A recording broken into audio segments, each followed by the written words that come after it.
My beloved child, there are moments when your life suddenly wavers, as if the ground beneath your feet has shifted, when a vague premonition tightens your chest, and you begin to wonder, what is about to happen to me?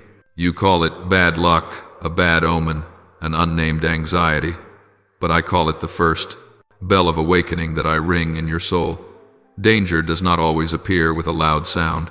Often it begins with a small feeling inside that you try to ignore. You have grown accustomed to believing that peace means the absence of trembling. So whenever your soul quivers even slightly, you quickly use distraction or busyness to suppress it. But, my child, it is within those small tremors that I whisper, pay attention. Do not be quick to flee from that strange sensation, because it does not come to devour you, but to call you to turn back. When you begin to see these signs not as enemies, but as invitations, you will discover that I have been walking ahead of you long before you set foot on any path. You are not thrown into surprises. You are surrounded by reminders I have planted into every step you take, and each of these signs, no matter how small, is a gentle question sent into your heart. Will you awaken and notice that I am holding you back? I want you to understand from the beginning that I do not use danger to erase you. I use it to awaken you. You are not a pawn on a board sacrificed for some cold strategy. You are a soul known by name, and there is no misstep of yours that I cannot turn into an invitation to return. Danger is not proof that I have abandoned you, but a mirror that reflects the place where you have stepped away from the light I planted within you. Every time you move too fast, think too carelessly, or let your heart drift toward what does not belong to me, your choices begin to create gaps, and within those gaps, negligence becomes a door through which accidents enter. I do not throw you into that place. I show you the edge of the cliff so that you may stop. You call it a close call or a narrow escape, but I see them as flashes of light shining into places where your soul has fallen asleep. I do not want you to live in fear, timid of every step. I want you to live awake, knowing that every step you place has meaning before me. When you understand this, you will no longer ask, why does danger come to me? But will begin to ask, what is this danger revealing in my heart that I must look at with you? My child, danger is not measured only by collision, by shattered things, or by blood and tears. It begins with the small misalignments your soul overlooks. There are days when you are tired and choose silence instead of speaking with me, thinking you will pray more carefully tomorrow, and those tomorrows pile upon one another until the distance between us becomes a long corridor. In that corridor, your thoughts become filled with noise, with your own analysis, with worries, no longer placed under my light, and from there, carelessness slips into each decision. I do not wait until everything collapses to speak. I touch your conscience through a restless intuition, through a gentle piece of advice, through a delay that seems unreasonable. When your car suddenly stalls, when an appointment is postponed, when a plan that seemed perfect suddenly breaks apart, you often sigh in frustration, but I know there are things ahead you cannot see. I do not use danger as a sudden blow. I use small tremors to show you that your direction no longer aligns with my rhythm. If you only look at the surface, you will think you are being hindered, but if you allow your heart to settle, you will begin to see something deeper. I am adjusting your steps before your foot enters the true zone of danger. I know you have always feared the word accident, as if it were a sentence, hanging above you, ready to fall at any moment. But, my child, I do not write your life story by randomness, nor do I use fear as ink. What I want to reveal is not one horrifying day, but an entire way of living without awareness that quietly pulls you toward the edge. The greatest danger is not the sudden collision, but when you walk so far from my voice that you no longer recognize I am calling. I allow you to see the possibility of an accident not so that you tremble, but so you may recognize the importance of every moment in which you still have the chance to choose again. Every day you still breathe is a day in which you can correct your course, a day in which you can pull your heart away from distraction and return it to my presence. When you begin to live as one being lovingly reminded rather than threatened, you will find yourself less panicked by danger, yet more attentive to everything I am revealing. Then, danger will no longer be a lurking shadow, but a mirror showing you where you have grown comfortable with the darkness to the point of forgetting that you belong to the light. I want you to learn to see every warning as a continuation of my love, not a severing of. When you almost trip, when you escape disaster by a hair's breadth, do not merely sigh with relief and continue living as before. Let that moment become a marker where I reached into your story to invite you to slow down. Ask yourself, during that season, what had my heart drifted from? Which call did I ignore? What did I accept, even though my conscience warned me? These questions do not come to condemn. They open the door for your soul to step out of its slumber. I do not want you to live in a posture of anxious defense, always waiting for something bad to happen. I want you to live in wholeness, where you know that every sign, every tremor, every moment of imbalance can become an opportunity to draw closer to me. When you allow me to reread the almost moments of your life with you, they will no longer be frightening memories. They will become bookmarks, reminding you that I did not allow you to be swept away. And from there, you will learn the art of living awake, not panicking about the future, not clinging to the past, but being present enough in the moment to hear my voice warning you even before danger arrives. My child, I do not call you to exist in a safe cage, but to walk in a real world with real risks, accompanied by a presence more real than anything else. Danger will remain because you live within a creation not yet complete, but you are not a victim abandoned at the crossroads of randomness. Every time you pay attention, every time you pause to listen, every time you adjust your rhythm to align with my guidance, you are thickening the invisible armor around yourself. I do not promise that there will never be strong winds, but I promise that if you learn to look at the signs I give, if you allow danger to become a mirror rather than a blade, you will pass through seasons of trembling with a soul that shines ever brighter. And when you look back, you will realize that what you once feared most became the place where you learned most clearly a gentle truth. I do not use danger to strike you out of the story, but to awaken you and lead you back to where you belong. Danger is never a frame set to judge your worth, but a mirror showing you where your soul has stepped away from the light. When you face unease, the first question the soul often asks is, why? But the question I place before you is, where are you standing? Not in physical space, not in social position, but in the place where your spirit has anchored itself. There are times when you think you are walking correctly simply because everything around you appears favorable, but when darkness brushes against you, you suddenly see the hidden corners from which peace has long departed. Fear does not appear to consume you, but to reveal the truth that your soul has drifted from the place where I want it to rest. When your mind revolves around external noise, when your heart runs after the rhythm of momentary desires, danger becomes an unrelenting mirror reflecting the true state of your spirit, not your true value. You are not the panic you feel. You are not the worst predictions of your mind. You are the one I have placed in the light, and because of that, darkness only appears when you have turned away from the source of that light. My child, danger does not always take the form of an accident or a great calamity. Sometimes it is the slightest fracture between your actions and your motives. When you begin to do ordinary things without remembering me, when your steps become automatic, without attention, without prayer, that is the moment danger slips into your life. The soul does not leave the light in a single night.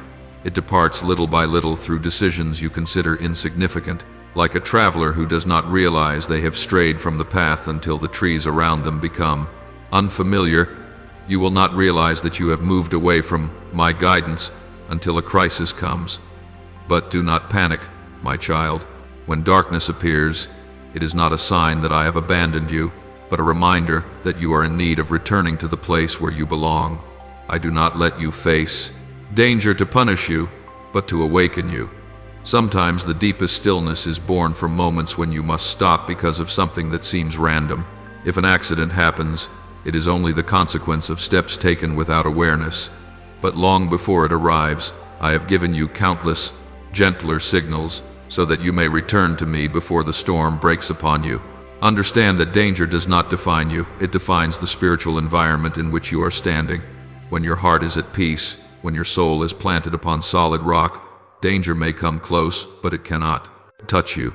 But if you leave the light, if you allow fear, ambition, or wandering thoughts to lead you, you remove the covering I have given you. Then, danger becomes nothing more than the confirmation that you are no longer holding my hand. I did not design your life for you to walk in fear, but neither did I place you in complacency. You must know when the soul has slipped from its safe position. A boat does not sink because of the water around it. It sinks when the water seeps inside. Likewise, danger does not destroy you while it is outside, but when you allow false voices to enter your mind, when you let dissatisfaction, doubt, or pride take root, then you open the door to darkness. Any fracture within the soul is a weak spot where danger can find its way in. My child, if you desire true safety, you must protect your spirit before you protect your body. I know you are weary of hearing warnings. You long for gentle promises and smooth roads. But spiritual maturity is not measured by the number of comforting words you hear. It is measured by how you respond when truth demands change. Danger is the instruction of reality. It reveals where you have let unconsciousness lead you. When you ignore the faint signals, life must send you stronger ones. You have known times of confusion caused by a minor incident, and you thought it was mere misfortune. But if you look back, you will see how you ignored whispers as soft as the wind, an uneasiness in your mind, hesitation in your steps, a restless sleep. I spoke to you before you faced the storm, but your soul, in its hurry, did not recognize it. So when danger knocks, my child, do not see it as a blow. See it as a map that has fallen from your pocket, reminding you to pause, look down, and adjust your direction. Not everything that comes to you is meant to destroy. Many things simply exist to guide. I want you to understand a deeper truth. Danger does not diminish the value of your soul. It does not say that you are weak, foolish, or incapable. It only says that you have traveled too far from my presence. A child who wanders too far from their parents' hands will face more risks than a child who stays within loving arms.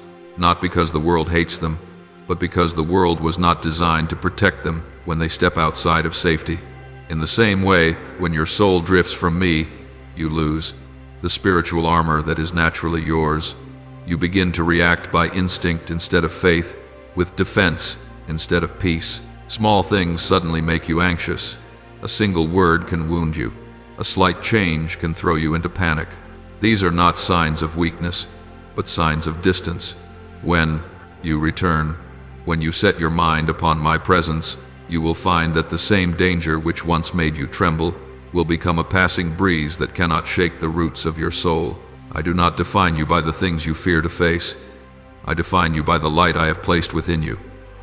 Every event is a measure of whether that light is still tended or whether it has been buried beneath distraction and neglect. When you feel danger drawing near, do not ask, "Why is this happening to me?" Ask instead, "Where have I strayed?" That is the question of spiritual maturity. You do not measure your life by its ease. You measure it by how you return to me through every upheaval. I know the world pulls you from many directions: fears of the future, regret of the past, comparison with others, the longing for recognition. All these things pull you away from the present, and the present is where I am with you. When you leave the present, you leave me.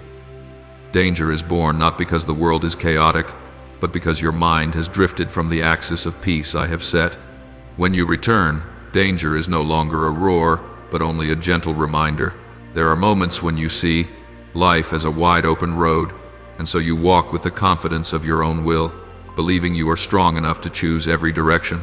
But when you look ahead and encounter something unexpected, you think it is a threat, a trap set to bring you down. You do not realize that long before danger appeared, your eyes had already turned away from me. Your first steps were gentle, wrapped in prayer, caution, and inner stillness. You knew how to listen to what no one else could see. You knew how to stop when the soul spoke. But as time passed, when you became familiar with peace, you began to mistake peace as something born from your own ability. Your heart grew dismissive of guidance. In that moment, danger is not an accusation, but a sign that connection has loosened. I do not use it to push you into panic, but to reopen the door of conversation you unconsciously closed. Fear can only Take hold of the soul when your gaze is fixed in the wrong direction. What makes you tremble is not the event itself, but the feeling of abandonment when you no longer sense my presence. Like sailors on the sea, as long as their eyes remain on the destination, they move calmly. Yet the moment they turn to look at the waves behind them, their breath collapses. Humans begin to fear only when they believe they are fighting alone. Therefore, I do not allow danger to appear to prove that you are weak. I allow it to appear to remind you that peace does not lie in skill, knowledge, or control, but in your gaze lifted toward me. When you hold that gaze, the things that frighten you become nothing more than distant echoes. I do not want you to live by pride, for pride blinds the soul and makes it dismissive of what is coming. I want you to live by awareness, for awareness keeps your soul close to the source of light, even in the thickest darkness. Danger, if it exists, always appears like a border. On one side is the land of attentiveness, of presence, of steady rhythm. On the other side is the land of complacency, of unconscious steps. When you are unconscious, you believe you are progressing, but in truth you have turned to another direction long ago. The event is merely the milestone that draws a visible line for you to see what I have seen beforehand. I do not send it to end your journey, but to mark the place where you must return. Your heartbeat rises, your hands tremble, your mind rushes. These reactions are not destruction, but signals for you to stop, to breathe, to become aware of the presence you have forgotten. Just as a compass spins wildly when pulled away from its field, the spirit twists when it no longer clings to its source of peace. Danger makes the strings of the soul vibrate, not so they may break, but so you may realize that the melody has drifted away from mine. Panic only arises when you attempt to resolve everything through your own understanding. When a crisis arrives, you immediately raise barricades, calculate, maneuver, search for escape, but you do not see my hand resting beside you, waiting for you to look up. I do not allow these moments to measure your coping skills. I allow you to touch helplessness so that you may remember that there is a support beyond all your plans. If you had never trembled, you would never know what it means to stand firm in me. If you had never reached the point of not knowing what to do next, you would never recognize the sweet taste of guidance. When you panic, you look down at yourself. When you return to me, you look at the new path being opened, and what you consider a dead end is merely a fabricated wall set in place to turn your eyes back in the right direction. I have declared this long ago, that danger is not a sentence of condemnation, but an invitation to return. As it is written, I will deliver him in trouble. I will protect him, because he knows my. Psalm 91 to 14:15. You will see that those words do not say, I will erase all danger. They say that danger will come, but I will still be there, and my presence is the reason you are not swallowed. You do not need to prove your strength before the storm. You only need to remember that I am the refuge. The storm does not vanish because you shout at it. It only becomes meaningless when you stand in my arms. My child, when crisis appears, do not ask why I let it happen. Ask what I want you to look at again. Each time you turn your eyes to me, danger does not disappear because it becomes weaker, but because I am greater than everything you fear. When you face fear, the first thought you usually have is that I am judging you, that I am disappointed because you were not strong enough. But fear is not a sign that you are weaker than others. It is merely proof that you are standing in a place lacking light. When you enter a room sealed for a long time, you cannot see the dust covering every object until you open the window and light floods in. The dust has always been there, but darkness made it invisible. Likewise, the fears in your heart do not appear out of nowhere. They only reveal themselves in the moment you encounter my light. I do not make you afraid to bring you to your knees. I shine the light so you may see what has lain quiet in the corners of the soul you no longer tended to. Light does not create the stain. It merely exposes the place you have forgotten so you may know where to begin. Therefore, when you tremble, do not condemn yourself. The trembling only shows you that you have stepped outside the realm of peace for too long, and now the light is inviting you to return. There are nights you lie down in exhaustion and wonder why your mind refuses to rest. You assume it is unease from the outside world, but often it comes from the days you have tried to live without me. Like fine dust settling upon each shelf in a room, anxious thoughts settle upon every corner of your inner life.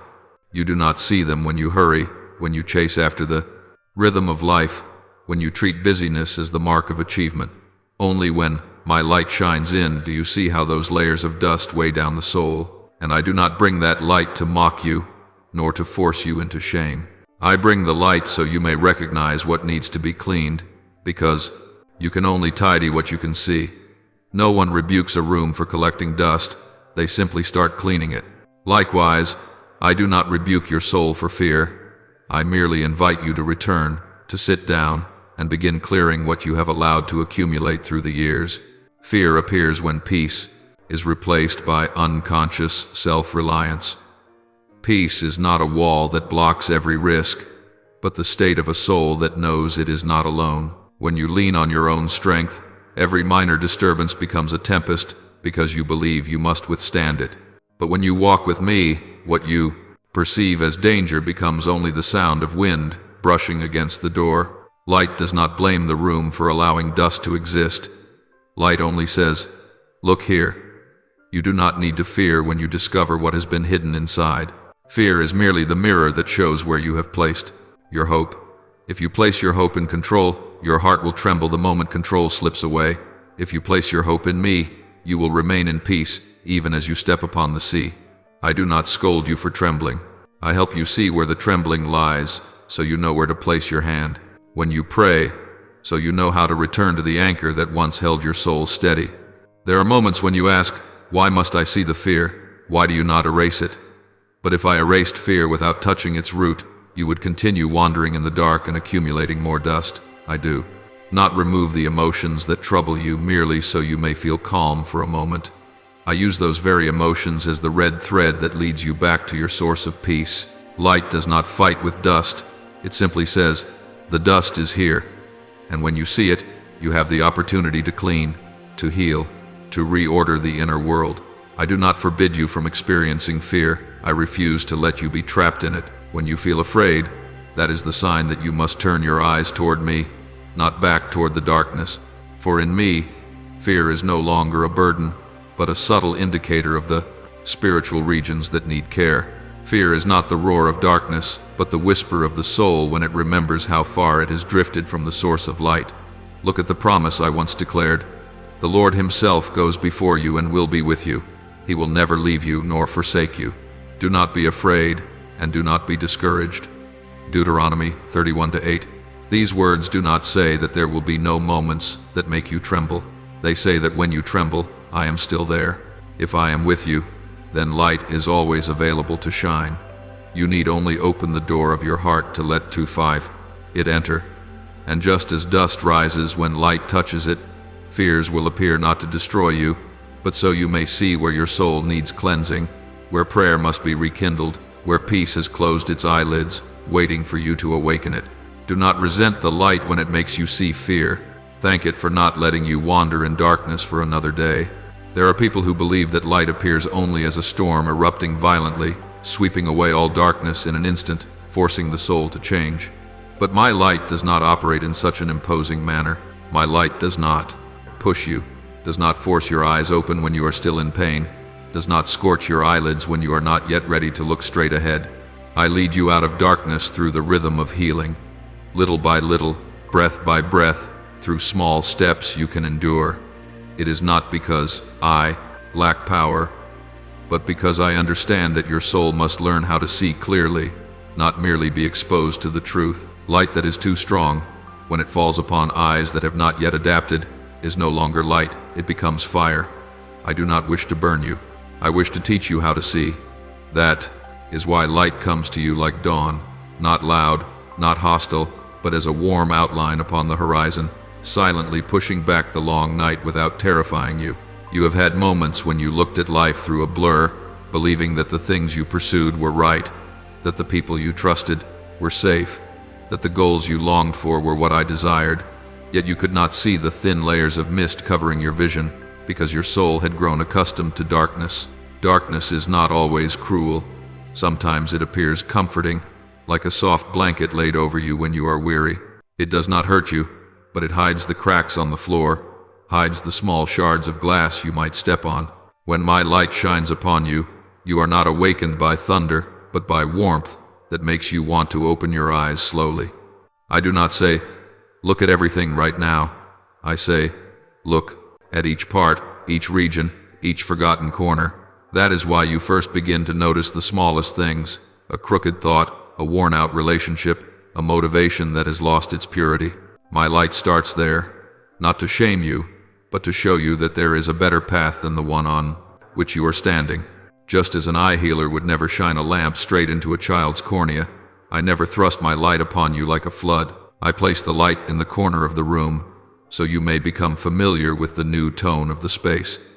Then I place it a little closer, so you begin to see where the light touches.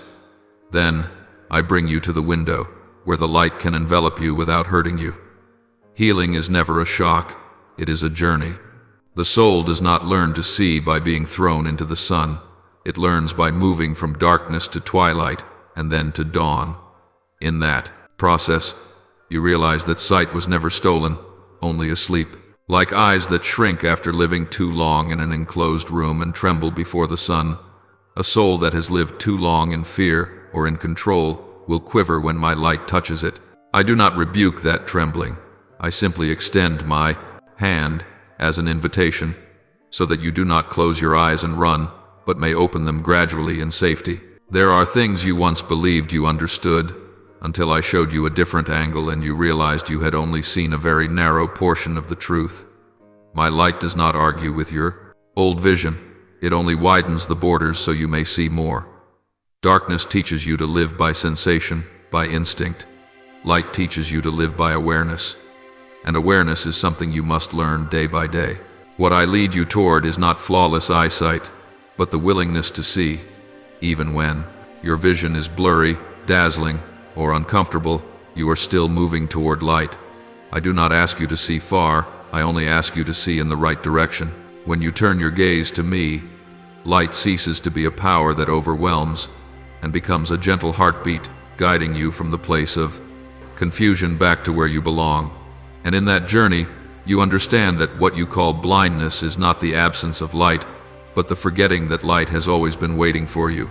Like someone restored after many years in darkness, you will learn not to fear the light anymore. I once carved a promise that my light does not terrify you, but leads you to life. The people walking in darkness have seen a great light. On those living in the land of the shadow of death, a light has dawned. Isaiah 9. You do not need to step out of darkness in one leap. You only need to fast.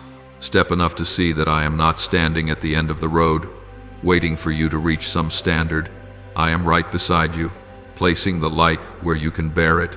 Light is not the boundary of judgment, but the medicine I give to your soul. When you allow that light to heal you, layers of forgetfulness will fall away not by force, but by gentleness. And when you see me clearly, you will realize that I never departed. Only your eyes had closed themselves to my presence. There are seasons in your life when you try every way to avoid what frightens you, like someone walking in a forest who tries to step aside when they encounter thorns. You believed that peace was the road without obstacles, that faith was the ability to keep away from every sharp edge. But peace does not grow in avoidance. Peace grows when you know that I am present in the place that seems the most dangerous. Only when you face the situation you believe you cannot bear do you see clearly that I am not standing on the sidelines of your life. You do not recognize me when you walk only on smooth paths. You recognize me when the first winds make you stagger, when your heartbeat races and the urge to turn back rises. It is in the moment you pause out of fear that I step toward you. Many times you believed you needed to be strong before I would act, but I do not wait for your perfection. I enter the center of fear before you find any explanation. My beloved, salvation does not come as a wall, shielding you from every risk, but as my hand placed at the heart of the storm. You may run from a clap of thunder, but you cannot outrun rain. Some things come into your life not because you are wrong, but to show you that you do not walk alone. When you try to maneuver and avoid, you are telling your own heart that survival depends on your logic and your strategies. But when you stop and allow me to step in, you are admitting that your survival springs from where I stand. My child, I do not thrust you into danger to measure your courage. I meet you there to prove that courage is not internal strength, but my presence. The strongest person is not the one who avoids the most waves, but the one who knows to let me shield them when the waves break. Your weakness does not repel me. It is the doorway through which I enter. Danger is not a wall that prevents me from reaching you. It is the place where I reveal a protection that days of ease could never teach you. When everything is smooth, you know me only through promises, but when you stand in a place you cannot hold yourself up, you begin to know me through action. Just as one who learns to swim will never know that the water supports their body until they let go of the edge, you will never know how my strength carries you until you no longer have a foothold. In those moments you believed you were about to drown, but it was when you opened your hands and let me uphold you that you saw what you had never seen. I am not only consolation, I am the ground beneath the raging sea. The one who has only heard about me will avoid dangerous places. The one who knows me will let me walk with them. Your soul is not called to hide in caves, but to learn how to stand firm in the place where the winds roar. You once asked me, why do you not remove danger? But you did not know that if I eliminated every danger, you would never learn how to trust. Faith does not grow in safe places. Faith grows when your trembling hand reaches for mine and says, lead me through. I do not build a bridge across a river for you to admire from the shore. I take you across it while the water is raging, so you will understand that some forms of protection can only be seen when you step out. When you feel yourself standing in the center of the storm, you often cry out that I have abandoned you. But if you listen deeply, you will realize my voice is not outside the wind. It is within the rhythm of the wind itself, like a warm current blowing against the spiral to keep you from being swept away. The peace I give is not the erasure of danger, but the ability to stand within it without collapsing. There were times when you mistook walking with me for avoiding everything frightening, but what I teach you is not the art of avoidance, it is the art of companionship. I can pull you out of the danger, but I can also walk into it with you, so you will see that I am not only the deliverer in the final moment, but the one who has been beside you from the very first second. As it is written, when you pass through the waters, I will be with you. And when you pass through the rivers, they will not overflow you. When you walk through the fire, you shall not be burned. Isaiah 43:2. That word does not say, you will never encounter water, nor that you will never walk through fire. It says that I will stand within the very things you fear most, so you may realize that my presence is stronger than both fire and water. You will know me not by avoiding the wind, but by surviving within it, and with every time you pass through, you will see that my power is not only found in serenity, but in the storms that once believed they could devour your soul. When fear surrounds you, the first thing your mind looks for is a person to cling to, an idea to lean on, a plan that can convince you you are still in control. You think panic is the enemy, but panic is only the voice of the soul when it discovers that its current support is too weak to hold it. What you call crisis is merely the collision between reality and illusion. You believed you were safe because you prepared, because you had people beside you, because you could foresee the road. But when the event arrives, you realize the foundation was as fragile as wet sand. I do not send panic to shame you. I set it before you like a mirror, revealing where your trust has been misplaced, and you will discover this. Trembling does not begin with danger. It begins the moment you place your heart upon something that does not belong to me. Fear does not arise because the future has no path, but because your soul has lost the place where it rests. There are those who believe that if they prepare enough, fear will not come near. They gather experience, promises, affirmations from people, and then convince themselves they are safe. But danger does not destroy preparation, it destroys dependency. Like an unexpected gust striking a tent built on shifting soil, a crisis simply shows you what temporary peace was hiding. You are standing on the ground of anxiety, not on mine. When you panic, the soul is not saying, the danger is too great, but rather, my foundation is too weak. Only then do you see the difference between what you thought was safety and what safety truly is. Fear is not the face of darkness, it is a signal, like the cracking of a roof before the storm, telling you where reinforcement is needed before the rain pours down. And you can only strengthen that place if you stop, listen, and examine the foundation, not by running toward places that appear solid but have been unstable for a long time. There are seasons when you believe you are leaning in the right place. Friends comfort you, money reassures you, recognition makes you feel valuable. You feel safe because you are not standing alone. Yet just one wrong word, one sudden incident, or one lingering wound, and every support becomes hollow. The panic, then, is not because you lack endurance, but because you have just realized that what you cling to cannot hold your soul.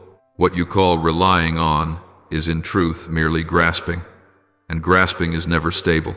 True peace is not found in choosing the right person to lean on, but in knowing that I am the only foundation that does not collapse. I do not demand that you abandon everyone. I only want you to understand that none of them can carry your soul the way I do.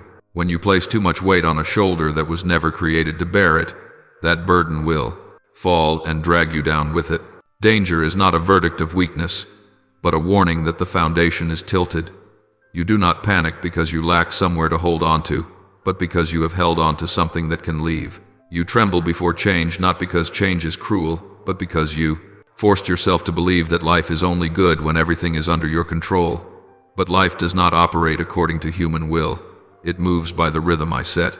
When you try to resist that rhythm with control, fear will come as a voice. Let go. Fear is not a hunter. It is a messenger. This thing cannot save you. And when you understand that, danger is no longer a shackle, but a door that opens into truth. You will be surprised to discover that what unsettles you is not the situation itself, but the belief that you must handle it alone. My child, I have taught you from the beginning that the only foundation you can rest upon is me. Even the strongest will tremble when the storm arrives if their feet stand on sand, but the one who builds a house upon the rock does not avoid rain and thunder. They simply do not collapse. To all who place their hope in me, remember this promise. I am the rock, the refuge, the stronghold that endures. Psalm 18:2. You do not need to flee the storm to survive. You only need to change your foundation. When you place your trust in me, panic is no longer a roaring tempest, but merely the sigh of a wind too weak to shake you. And you will know that strength is not the absence of fear, but knowing upon whom you rest. There are days when you walk by your own strength, thinking it is the way to prove maturity. You carry more responsibilities than your soul can bear, and you tell yourself that this is trying. But exhaustion does not always come from work or circumstances. It often comes from hiding your burdens from me. When you begin to burn out, it is not because you are weak, nor because you have failed. It is the subtle sign that you have stepped outside the rhythm of peace I set for you. Danger does not appear to frighten you, but to point to this truth. You are trying to do this alone. Like someone who has wandered far from their water source without realizing their body is thirsty. Your soul dries out as you move away from my gentle support. That exhaustion is not collapse, but a warning that you are carrying a stone that was never meant for your shoulders. Weariness is not only in muscle or in thought. It begins where the soul no longer feels supported. The more you insist you can do it on your own, the further you push yourself away from the foundation that was made for you. Spiritual fatigue is not because you do too much, but because you do too much alone. You work with the mindset of having to overcome, to produce results, to maintain an image, to never fall behind, and within that effort you build a wall between yourself and my help. As that wall grows higher, you rarely notice you are becoming isolated. You only know that each step is heavier, each breath more tiring. Danger is not a threat from the outside. It is a sign from within that the soul is straining beyond its limits. I do not want you to become an exhausted warrior. I want you to be the one who knows how to lift your head and seek help. There are things you hold tightly in your hands, not because you want to control them, but because you fear that letting go will lead to loss. You think that if you do not do it, no one else will. You think that if you do not hold on, everything will slip out of your life. But you do not realize that the tension itself is the burden you have placed upon your own shoulders. When you stretch your arms too long to grasp something that is slipping out of reach, the muscles weaken before the hand lets go. In the same way, the soul becomes exhausted long before your lips cry out for help. Danger does not appear to make you fall, but to make you stop and see that your hands are trembling. You do not need to wait until every last drop of strength is drained to understand that I am willing to uphold you.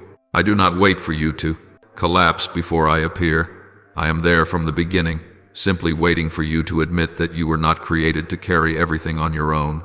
Weariness is a measure of where the soul stands, not a measure of capability.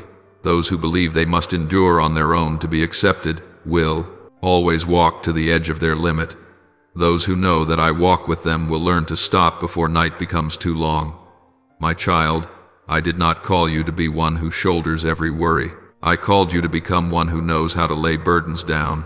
When you refuse to put them down, danger is not punishment, but a gentle pull forcing you to look at your shoulders and ask, why am I still carrying this?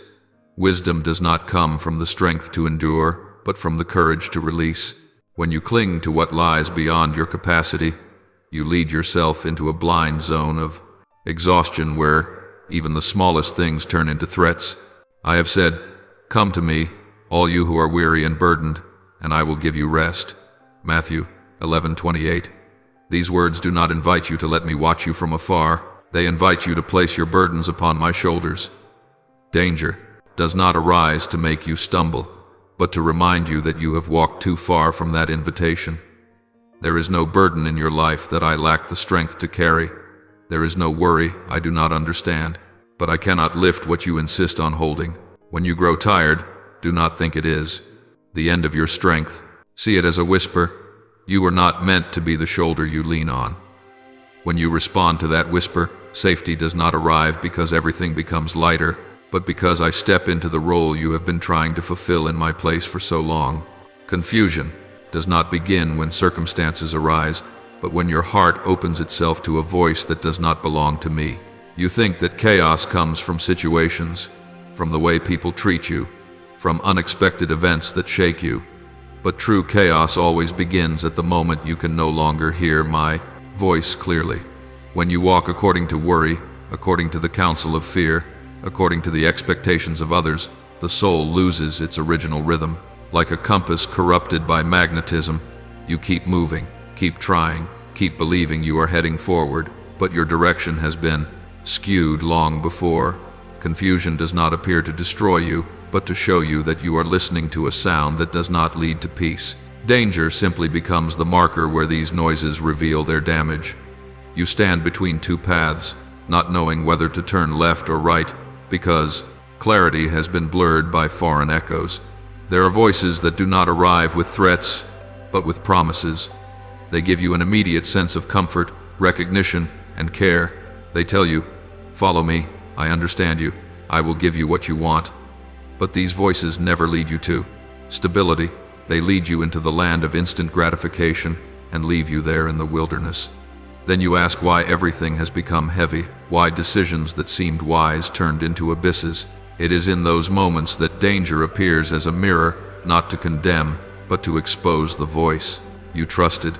My child, not every voice is meant for you. Not every affirmation comes from love, and not every urging comes from guidance.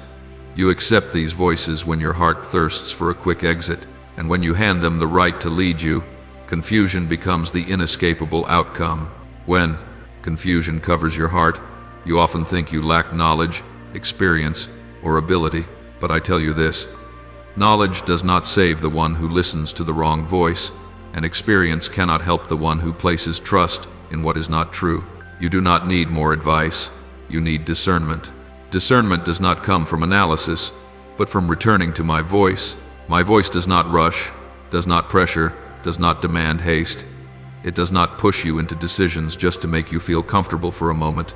My voice is like an underground stream, gentle, deep, steady, moving you, without force. When you listen to another voice, you feel pulled, pushed, driven. When you listen to mine, you feel guided. You did not lose peace because the challenge was too great. You lost peace because you let other voices direct your steps. There are people who believe they are confused because they are not strong enough. They blame themselves, pressure themselves, try to think harder, scramble more, seek more opinions from the world. But they do not understand that my voice never raises its volume to compete for attention. When you chase another voice, I do not shout after you, I wait for you to return. Confusion is the bell that rings to remind you that you have gone far from the sound of peace. External voices always come with promises: run faster, seize the opportunity, prove you are worthy. My voice says, stop, look at me, remember that you have always belonged to me. That difference creates the distance between a soul at rest and a soul in panic. When you are confused, it is not because I have abandoned you. It is because you have pressed your ear against another voice and lost the ability to recognize the rhythm I have for you. Remember what has been written, my sheep hear my voice. I know them, and they follow me. John 10:27. My voice does not blend into the noise. It does not make you run. It leads you with stillness. When you listen to other voices, you will find yourself running in vain, like a person chasing a shadow. And when you are confused, do not see it as failure. See it as a signal to return, to realign, to remember that your soul was not designed to analyze 1,000 voices, but to recognize one. When you return to that voice, danger ceases to be a threat. It becomes a reminder that you have been listening to too many sounds that are not from me.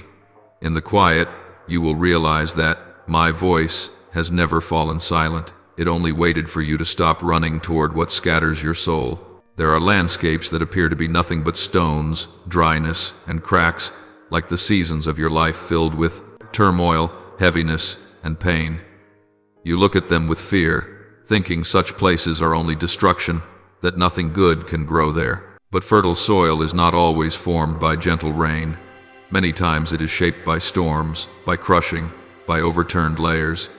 Danger, if you know how to cling to me, is not a blade that tears the soul apart, but a hand that turns the soil you have never dared to touch. You see only the surface of the trial, but I see beneath the stones a ground waiting to receive new seeds. I do not ask you to be strong enough to endure the storm. I only ask you to cling to me within it, so the storm becomes a plow rather than a sword. That clinging does not grasp results, people, or what you believe you deserve, but my presence, the one thing that never leaves you.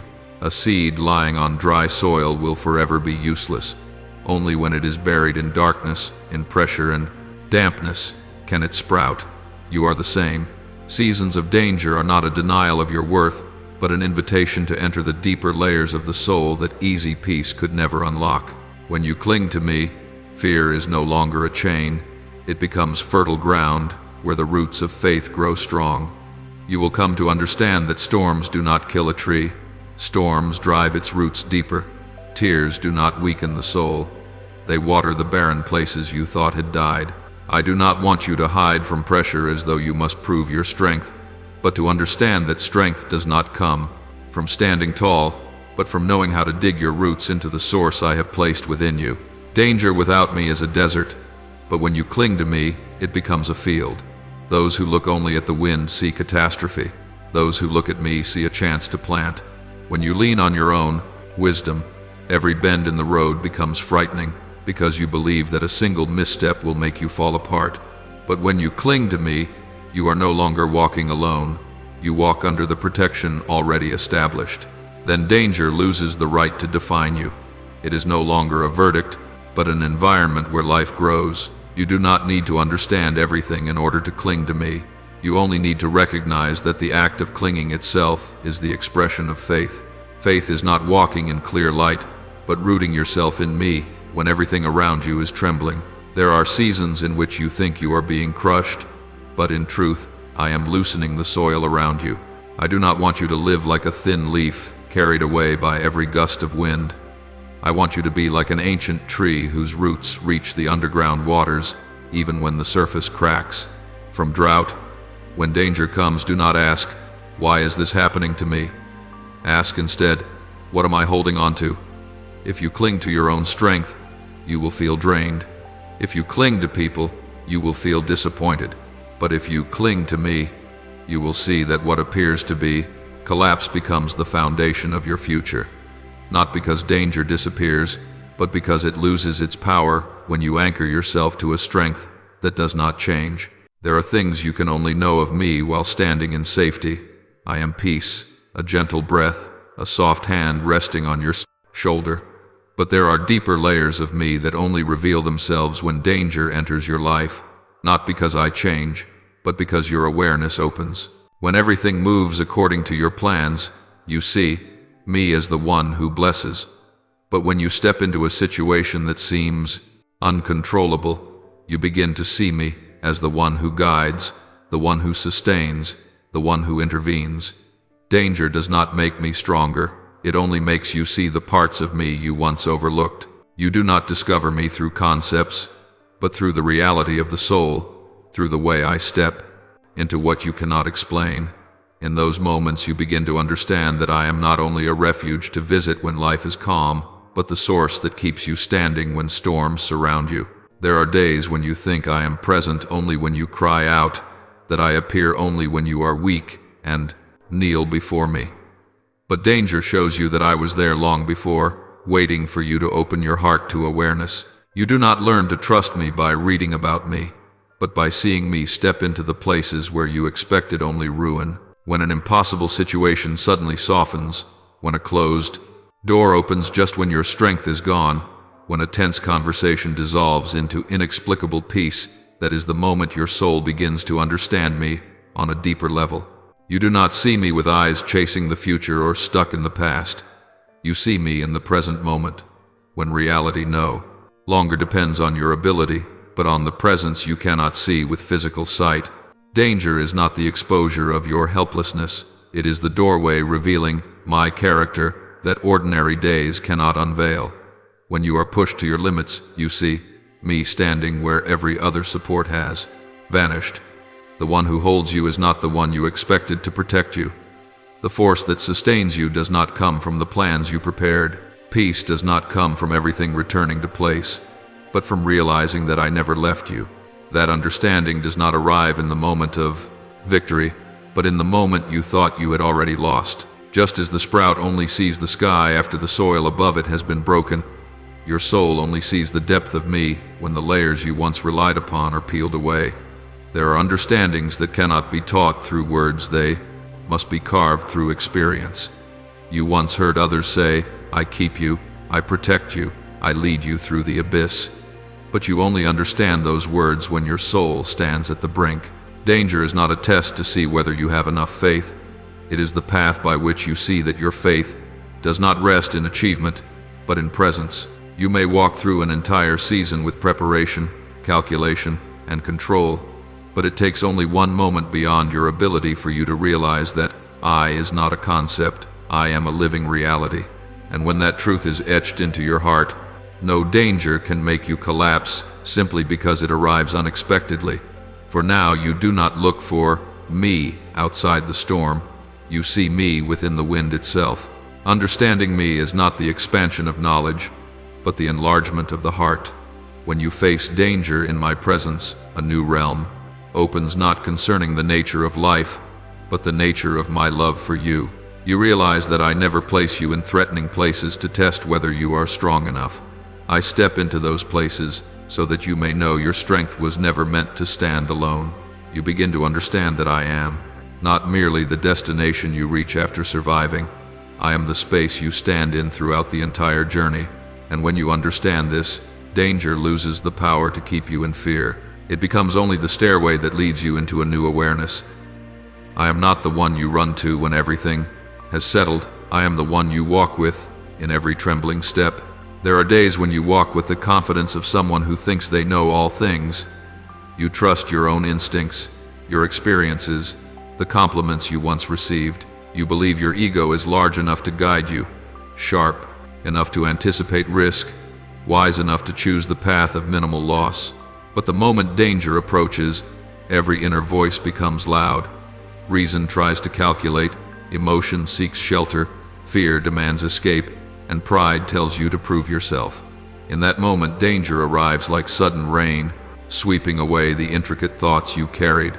It disrupts your rhythm, shakes your artificial confidence, and when you think you are about to lose everything, I begin to speak, not with thunder, not with grand signs, but with a gentle sound that only those who know how to be still can hear. Like the first bird song after the storm, My voice does not come to compete with the ego. It comes to restore order within the soul. You believed that you had to hear me through grand things. A miracle, a clear intervention, a door opening at the perfect moment. But danger teaches you that I do not. You need to break everything to make you recognize me.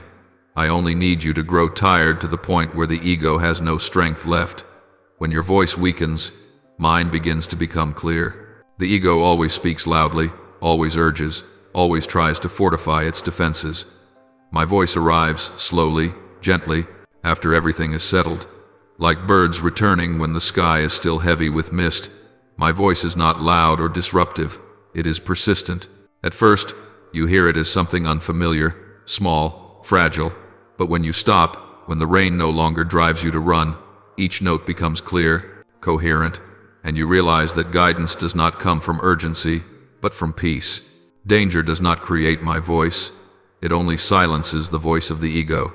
When you try to protect yourself, my voice becomes buried beneath layers of calculation.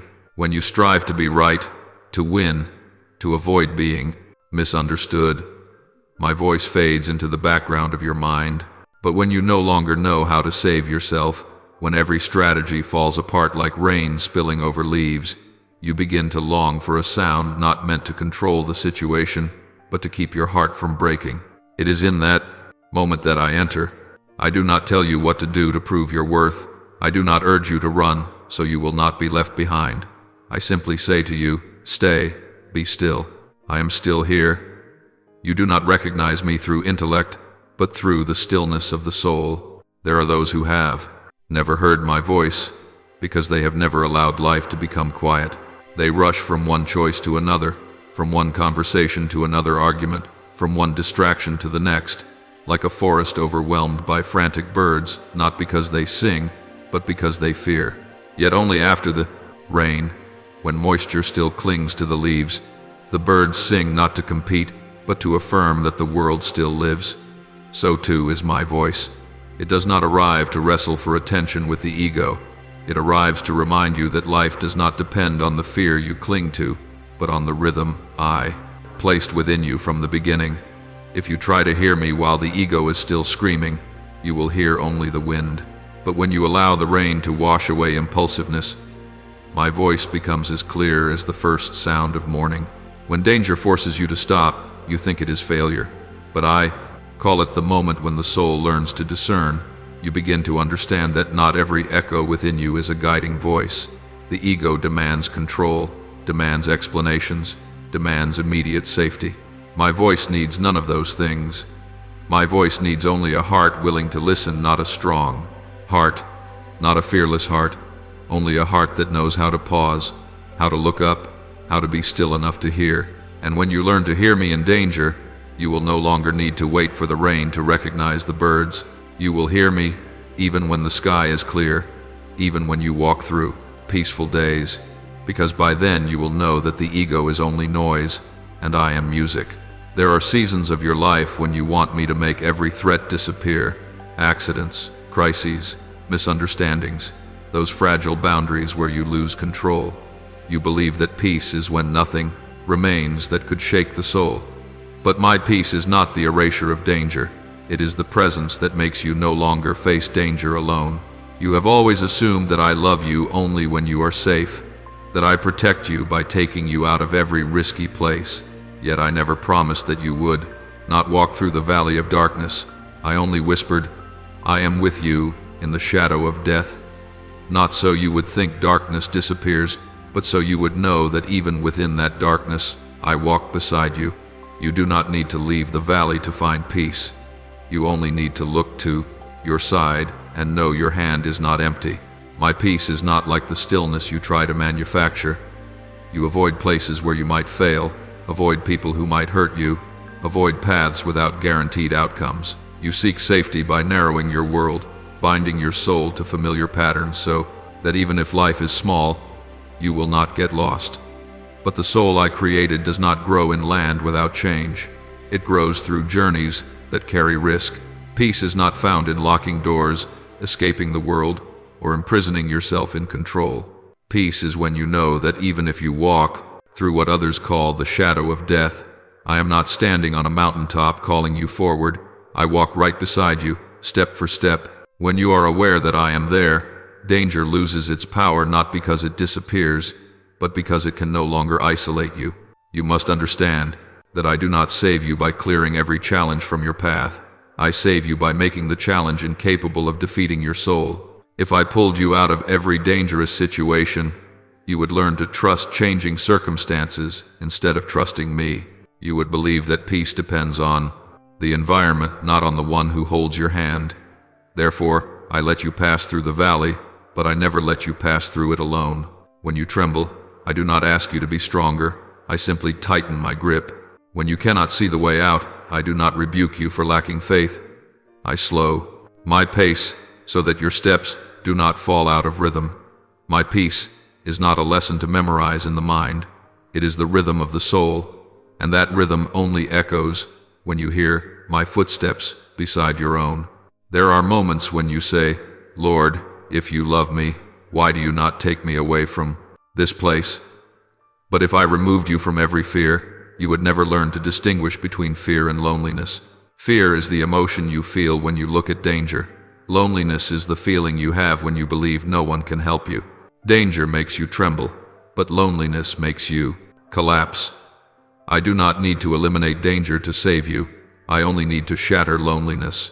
When I hold your hand, you no longer ask whether you are strong enough, because strength is no longer yours alone. When I walk beside you, you no longer panic when night falls, because that night is not an empty space, but a road marked with my footprints ahead of you. The valley is frightening only when you think you have been abandoned. But when I am with you, it becomes merely a quiet stretch of road where you learn to hear the rhythm of my breath. My peace does not promise that you will always win, nor does it promise every path will be easy. It promises that no matter what you walk into, you will never have to walk into it alone. You were created to live in presence, not isolation. And that presence is not a spiritual symbol. It is breath. It is the holding of hands. It is my voice, calling through every step you take. When you know I am there, danger is no longer an obstacle. It becomes the silence in which you hear me more clearly. It is in the valley that you learn what the mountaintop will never teach. Peace is not a place you reach, but the one you walk with. You often ask me to lift every burden, to extinguish every crisis, to erase from your life the situations that unsettle you. You believe peace is when you no longer face difficult questions, no longer endure pressure, no longer hear judgment, no longer walk through choices that weigh on your heart. But the peace I give is not an empty space without problems. It is the gentle light that allows you to see the way through those very problems. When the soul is confused, you think you need an escape, but the truth is, you need a vantage point. Not every crossroads must disappear. Many times you simply need to know which direction to turn. The peace I give does not sweep the rocky ground clean, but places in your hands the eyes that can see which stones to step over and which to avoid. And when those eyes open, you realize what you called difficulty was only land that had not yet been lit. The problem does not drain you as much as the fear of not knowing what to do with it. When you view an event through the lens of worry, the smallest matter becomes a mountain beyond your strength. But when you look at the same event in my light, the fog gradually recedes. You begin to see the starting point, the stopping point, and the moment when silence is wisdom. Peace does not change circumstances. It changes perspective. It does not promise that others will understand you, that every plan will go smoothly, that risk will never enter your life. It only promises that when your eyes rest on me, you will no longer walk a road with trembling legs. You will walk a road with footing. Peace does not push problems away, but gathers your attention to the right place, so that amidst all the noise of life, you still recognize the whisper that guides you. There are problems like a foggy window pane. You wipe it hastily with your hand, and the more you wipe, the more streaks appear. You think you must clear the mist to see the scenery beyond. But peace does not demand that you scrub until it is spotless. It brings a soft sunlight that dries the glass. Then everything appears not because you strained, but because you stood in the right position. Life is the same. There are moments when the more you try to explain, prove, resist, the more tangled everything becomes. You believe that solving the problem is the act of power. But I teach you that understanding the problem is the root of peace. When you understand what arises from ego, what comes from fear, what comes from guidance, you know what to say, what to keep silent, when to move forward, and when to stop. And then, the problem is no longer an abyss, it becomes a path. Not every problem requires immediate action. Some arrive only to teach you how to stand. Some cannot be resolved by effort, but only dissolved by stillness. Peace does not pressure you to seek an instant solution, but places you where you can hear. When you hear me clearly, what once seemed like mountain rock becomes small pebbles. Not because they disappear, but because they no longer occupy your mind. You know you can step over them one by one without breaking your foot. Peace is not a gift for the perfect. It is for those who acknowledge that their understanding is not enough, that ego is not a compass, that clarity does not come from maneuvering alone, but from allowing me to open your vision. And my child, I say this so you will remember. Peace does not come so you may feel comfortable. It comes so you may see clearly. When clarity appears, you are no longer someone who runs from the problem, but someone who walks through it with my presence. You do not need to prove you are strong, nor hide your trembling.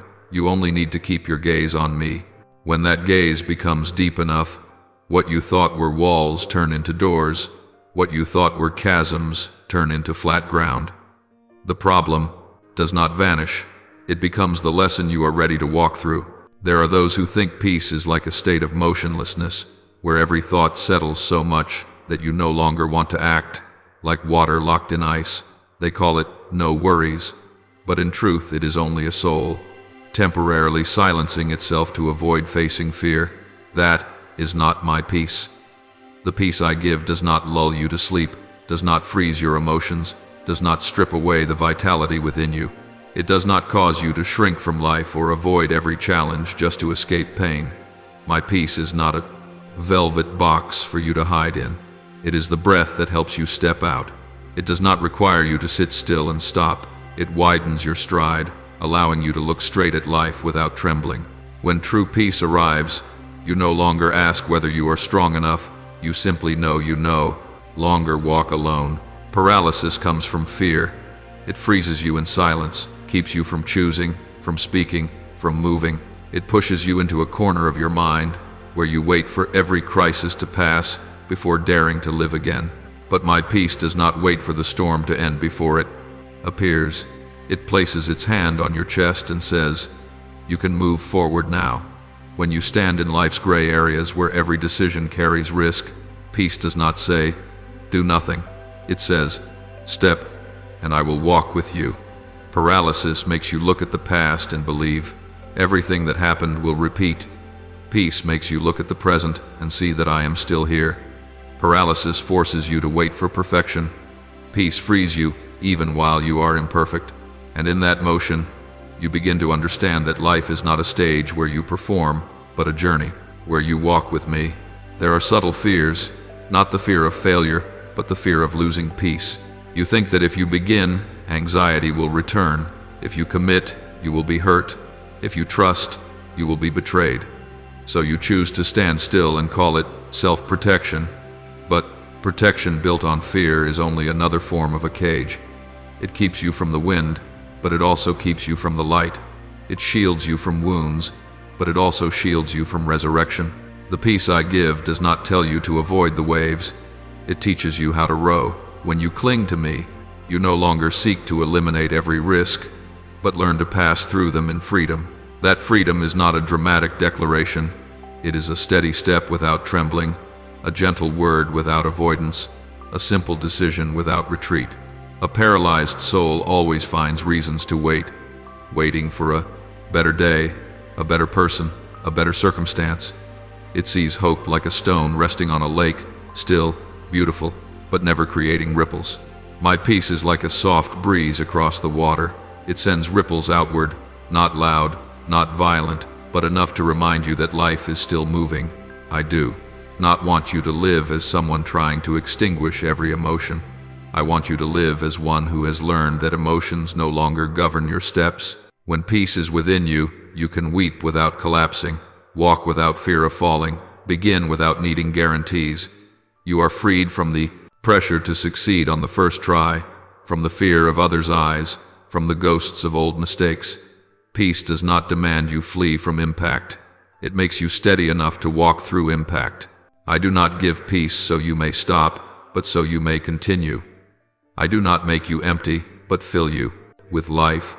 When you understand this, you no longer seek peace as a favor to rest from life, but as strength to enter life with inner stillness. You do not need to wait for perfect calm to begin. You only need one thing: to know that I do not leave you. When the soul realizes this, paralysis is shattered, not because the problems disappear, but because you recognize that they no longer hold you. There are moments in your life when it seems as though every door has closed, leaving you standing in the middle of a road, not knowing where your next step should land. You feel as if everything you once leaned on has vanished. Every promise you once believed has fallen silent.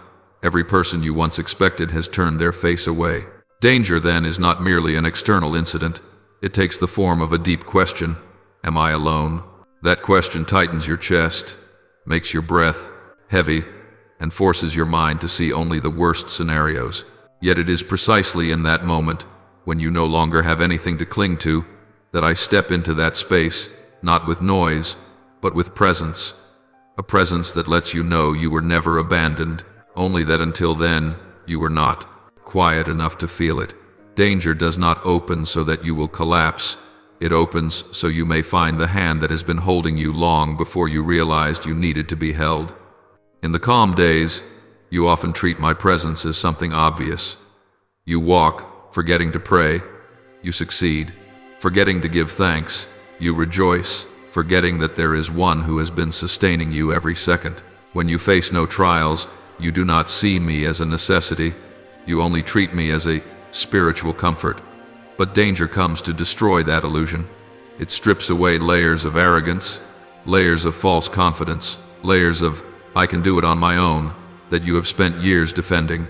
It forces you to confront a truth you cannot escape. Without me, you have nothing but fear.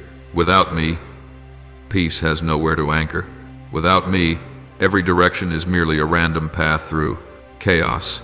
Danger does not arrive to prove you are weak. It arrives to prove that I am closer than every part of you that once believed it was strong enough. There are moments when you plead with me, "Please rescue me from this." But I do not immediately erase every threat, because if I did, you would believe. My protection is nothing more than a momentary act, a gust of wind across the surface of the lake, appearing and disappearing, depending on circumstances. I do not want you to know me through luck. I want you to know me through faithfulness. And faithfulness is only revealed when you walk through a place where no one accompanies you, and you turn back and see that every footprint was never just one. Danger is the land where you see the truth. I do not walk behind to fix your mistakes, nor do I stand before you to control you. I walk beside you so you will not fall. When you tremble, I do not leave you to face it alone. I place my hand in the deepest part of your soul, the place no one else can reach, and I speak to you with a silence stronger than any shout. I am still here. There are people who only recognize me when everything ends well. They call me the deliverer when the issue has been resolved, when the door has opened, when the sky has cleared. But I teach you to recognize me before everything is clear. I teach you to recognize me when you have not yet seen the outcome. I want your soul to grasp a different certainty. Protection is not a fence that keeps danger away. It is the declaration that even in danger, you never walk alone. That recognition does not come through theory or philosophy. It comes through experience, through the silence when the world surrounds you, through the moment you thought you had collapsed but you find yourself still standing. In that moment, you do not say, "I was lucky." You say, "You never abandoned me." Danger is the doorway most people hate to open, yet it is the doorway that leads to where I am waiting. Not because I want you to suffer, but because I want you to learn what easy peace will never teach. My presence does not depend on circumstance. I do not arrive when the storm has passed. I step into the middle of the storm. I am not only in the places of light, I am present in the depths of darkness. And when your soul touches that truth, you will no longer see danger as an invader, You will see it as an opportunity to remember the promise you so often forget. Even if you go to places no one understands, even if you are weak to the point you cannot stand on your own, even if you fall silent until no one hears your voice, I am still there, not far away, not behind you, but beside you, exactly where you need me. You were created with the ability to think, reason, and plan, but intelligence is not the foundation of the soul. It is like a handheld lamp, useful on short paths, but there always comes a time when its light is not enough to illuminate the entire valley ahead. When you face danger, the first thing to collapse is not courage, but control. Your mind begins calculating every direction, every scenario, every danger to avoid, and then it stumbles. Not because it is weak, but because it was never designed to do the work of faith. Faith does not replace reason. It places reason in its rightful place. Danger does not come to prove you foolish, but to show you that no amount of intellect can replace the guidance that comes from me. When you try to maneuver with intelligence alone, you will always encounter a limit. But when you place your trust in me, that limit becomes the starting point of what you have never known. You once believed that if you were knowledgeable enough, read enough, analyzed enough, predicted enough, you would have no reason to fear. But danger clarifies a truth you often refuse to see. Knowledge only helps you respond to what you already understand. It does not help you grasp what is coming. You may predict the future with data, experience, and the stories people tell, but intelligence is never enough to see what I am preparing. You try to control by thinking harder, planning tighter, measuring more precisely, but the more you try, the more drained you become, not because your mind is wrong, but because your mind is doing a task that does not belong to it, replacing guidance. Trusting me is not abandoning thought. Trusting me is letting your thoughts rest when they reach their limit.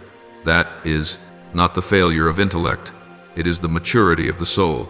There are moments when you sit in silence, your head heavy with calculations. You think that if you gather enough information, if you speak to enough people, if you dwell long enough on the matter, you will eventually find the right answer. But I see in the deepest place of you what you yourself do not recognize. That restlessness is not because you lack solutions, but because your heart refuses to place its trust. You want to keep everything within your control, so you do not have to face the possibility of not knowing what to do. Danger tears that strategy apart.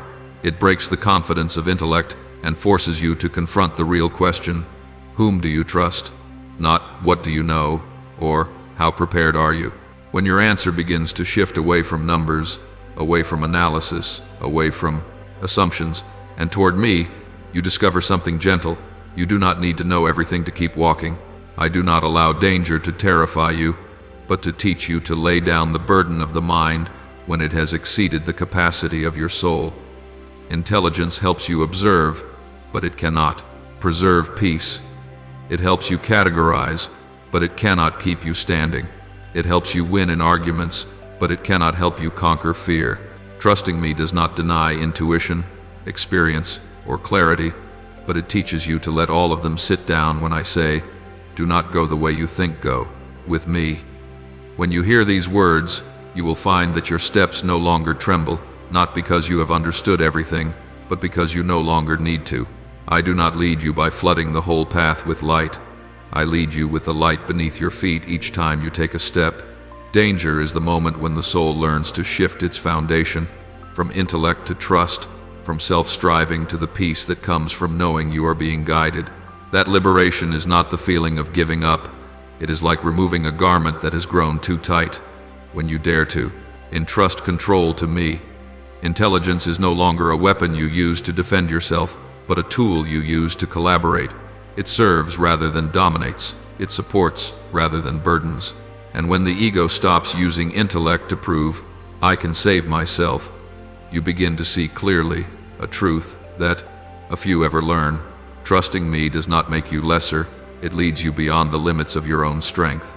There are seasons when you believe that loving yourself means protecting yourself from every wound, staying away from any place that might disappoint you, locking your soul inside a safe shell where no one can reach it. You think that is self-care, but in truth it is fear disguised as love.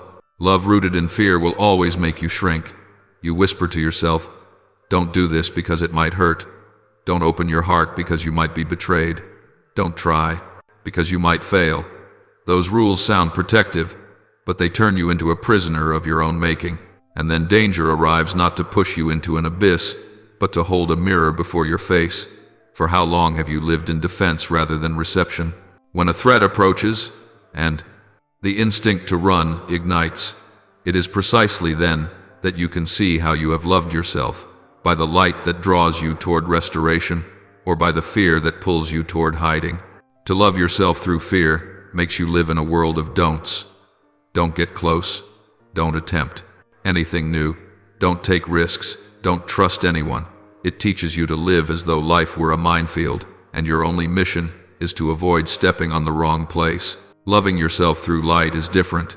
It teaches you to look at fear with understanding, not disgust. Light does not erase darkness. It simply reveals the path. It helps you distinguish which boundaries must be set, which wounds must be healed, which opportunities require a yes, and which situations you should walk away from gently. When danger touches your life, an event, a threat, a dead end, it does not say, "You are weak." It says, "You must love yourself from a deeper place." Loving yourself through light does not pull you away from life. It equips you to enter it with wholeness. Some people love themselves by building walls, but light does not build walls. Light opens doors. It does not push others away to protect you from harm. It helps you see who approaches with kindness and who approaches with hidden motives. It teaches you not to flee from risk, but to discern between real danger and false danger. When you love yourself with light, you do not fear the darkness inside. You do not use shame to suppress wounded parts, nor severity to punish the body and mind for weakness. You place your hand upon the bleeding places and say, "I will heal." Danger arrives like unexpected rain, but after the rain, your soul can hear each bird clearly, not because the world has suddenly become pure, but because you have become still enough to recognize that goodness still exists. The ego always loves itself through fear. It says, "Do not let anyone see the wound. Do not let the world know you once stumbled. Do not reveal your weakness." But the soul loves itself through light and says, "I must be seen in order to be healed." Fear turns wounds into fortress walls. Light turns wounds into doors. Those who choose fear live according to the things they must avoid. Those who choose light live according to the things they must become.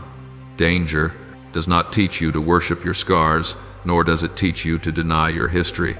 It teaches you to look at the trembling places and say, "I am still worthy of gentleness." When you step into that gentleness, you no longer need to run from the future.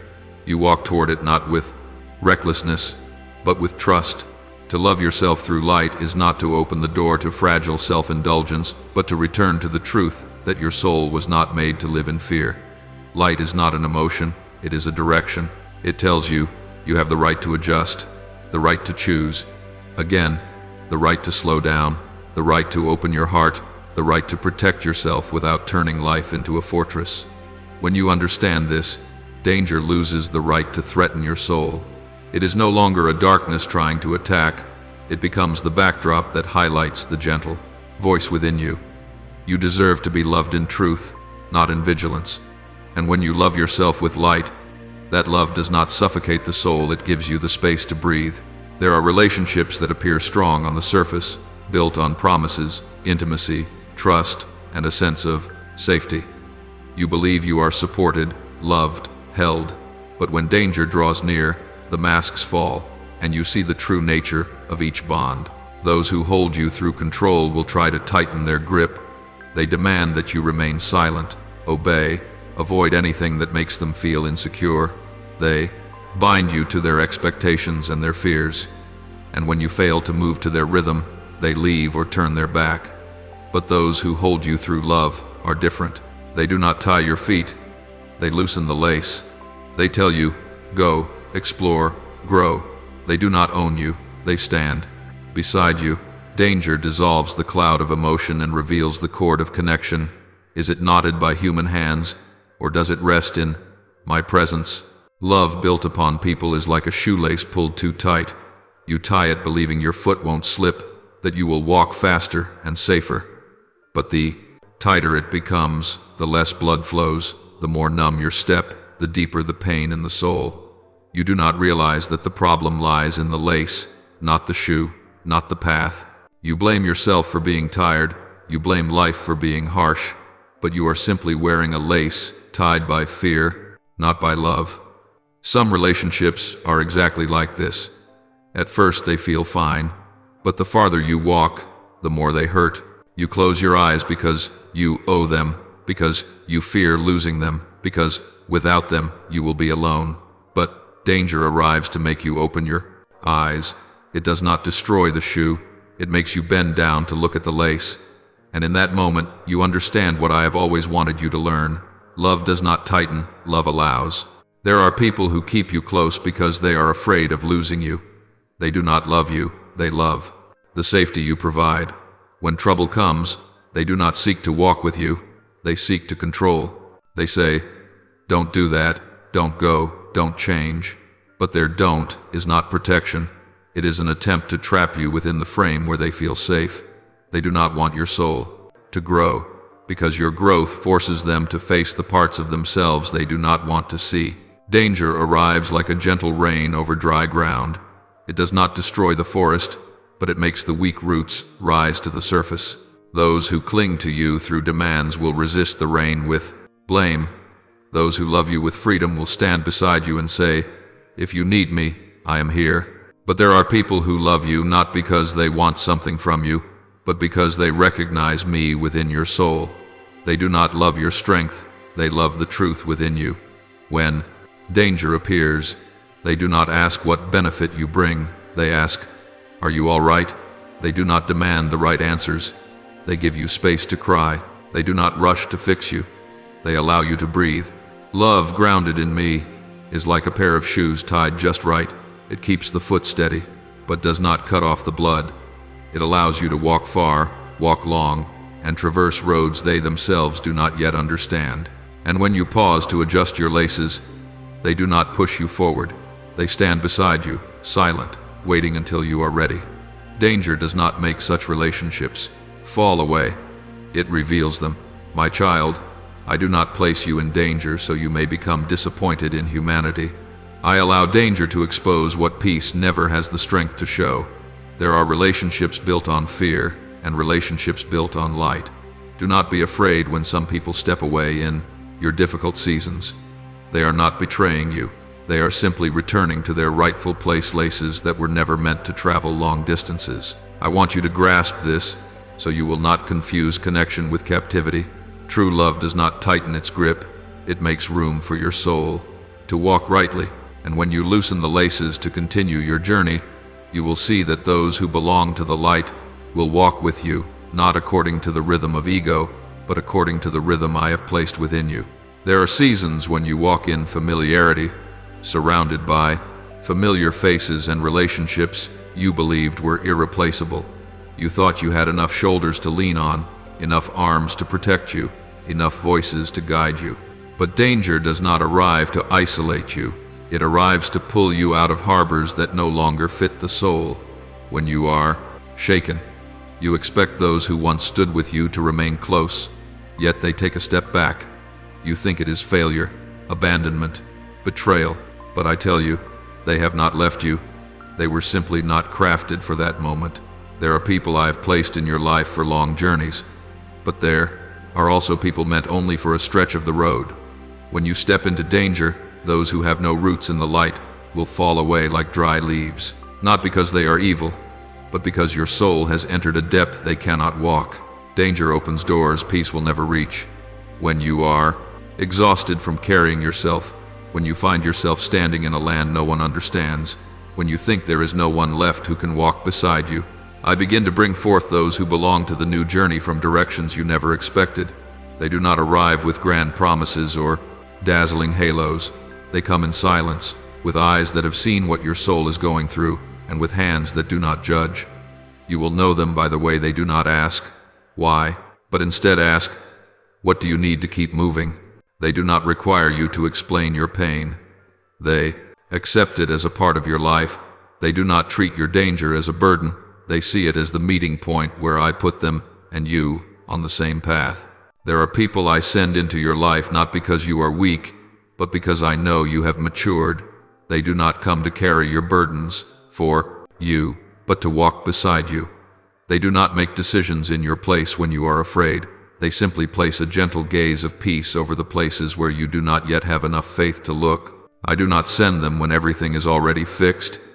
I send them while you are still trembling, because those whom I prepare are not afraid to see you imperfect. They do not require your strength in order to stay. They simply require your authenticity. When you are weak, they do not retreat. When you are silent, they do not panic.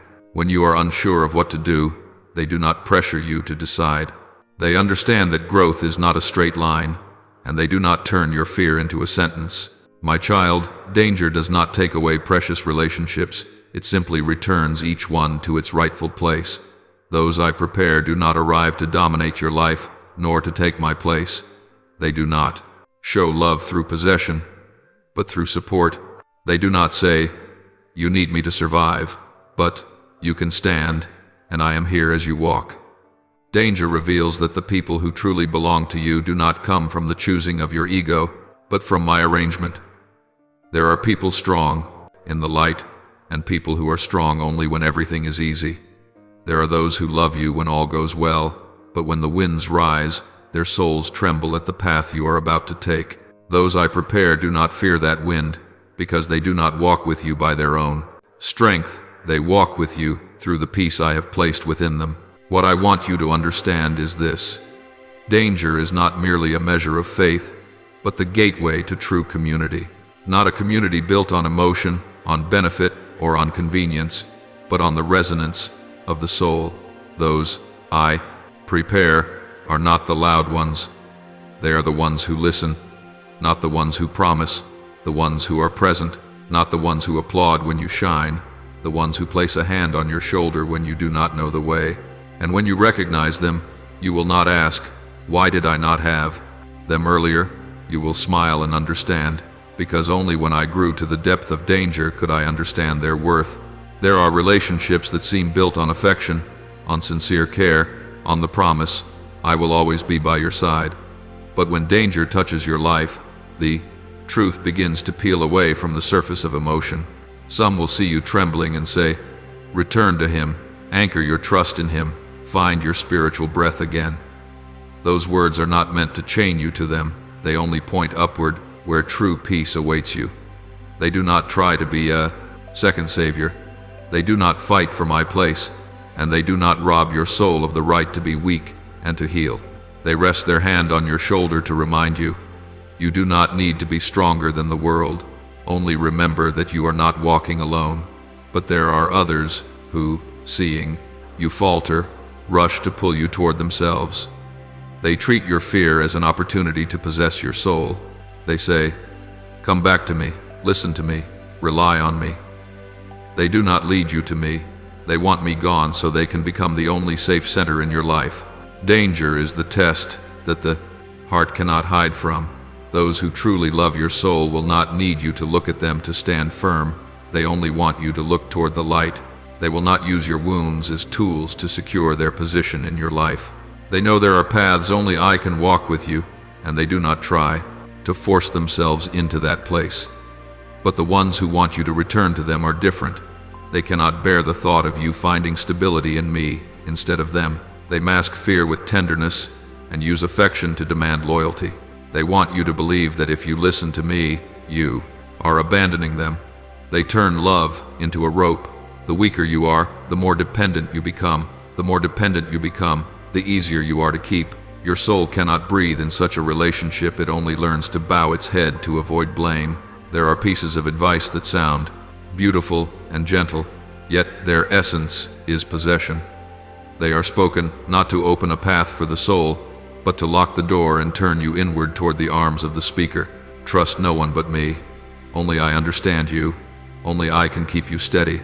These are not words of comfort, they are declarations of power. When danger arrives, these words suddenly reveal their suffocating narrowness. Your soul finds that it is not being led into the light, but pulled backward into the dark, where another's ego grows fat on your fear. I never teach you to love others in such a way. I want you to know that the ones I send into your life will help you stand up, not force you to shrink yourself, so that they may feel secure. They do not need to make themselves a demigod in order to keep you. They only need to know that I am already enough. Those who belong to the light are not afraid when you become strong. Those who belong to themselves are. Those of the light understand that you must return to me in order to be restored, to grow, to find again the peace no one in the world can grant. Those of themselves want you to return to them so that they may continue to be needed, continue to be the center, continue to become the measure of your worth. Danger peels this truth apart gently but decisively.